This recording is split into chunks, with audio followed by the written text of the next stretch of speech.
Naglilinis ako ngayon ng office ko and gusto kong pakita sa inyo yung aking mga collections ng tarot and oracle cards. Actually, ano na lang 'to, mga 50 to 60% na lang 'to ng original na mga, cards ko, like yung collection. Kasi noong 2023 may mga binenta ako kasi nga sobrang dami na ta's hindi ko naman nagagamit yung iba. So, yung mga okey pa noon na puwedeng ibenta, binenta ko kasi alam mo na siyempre di mo naman puwedeng ibenta yung lasog-lasog na cards, 'di ba? Kumbaga maganda pa rin yung quality. So, ito yung mga collection ko. Ito siya, tatlong ano 'to, tatlong drawer, ayan. Yung mga ano ko, talagang ano, organized siya 'no, masyado organized basta mo lang sinalampak diyan, ayan. So, lahat halos ng mga cards ko ay ano, original, oo. Kasi ayoko ng mga fake na mga ano, yung mga nire-reprint lang. And ano, kasi guys, yung mga nire-reprint, ang pangit ng quality talaga. Tsaka siyempre, respect na rin dun sa author nung cards na yon na bilhin mo yung ano niya, yung art niya, yung kanyang product, 'di ba? Kaysa yung mga nabibili sa ano, mga reprint na maliliit na cards, ang pangit ng cardstock. Pero, hindi naman 100% original yung mga cards ko. Siguro 99%.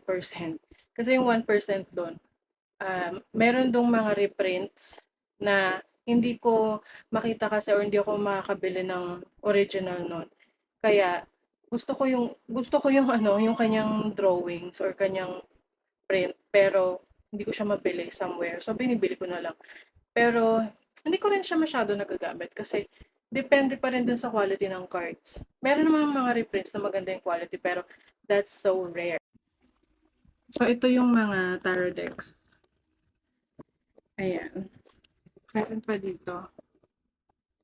Ito naman yung combination na 'to ng mga tarot oracle decks, may mga mini cards. Ito box na lang kasi meron akong ano, mga decks na talagang ginagamit lang for private reading.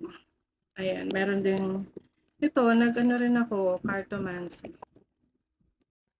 Ito yung ginagamit ko sa mga private readings. Lagi na siyang nakalabas kasi yan yung ginagamit ko mostly. Hindi ko na nilalagay sa box. And most of them yung box niyan sira na. Tapos, eto pa, meron pa dito sa shelves. Ito kasi, ibabalik ko na siya sa mga boxes niya. Nakakatamad minsan. Yung iba kong mga tarot cards, oracle cards, ayan. Tapos yung mga books na binabasa ko for astrology, numerology, and witchcraft.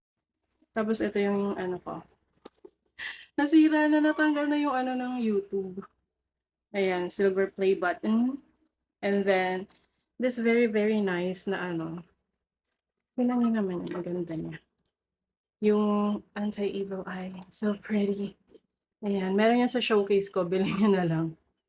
And look at the ganda ng window, no? Ganda.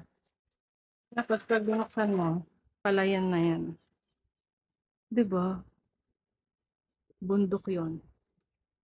Tapos ang daming crows dito. May messy table. So ayan, maglilinis na ako.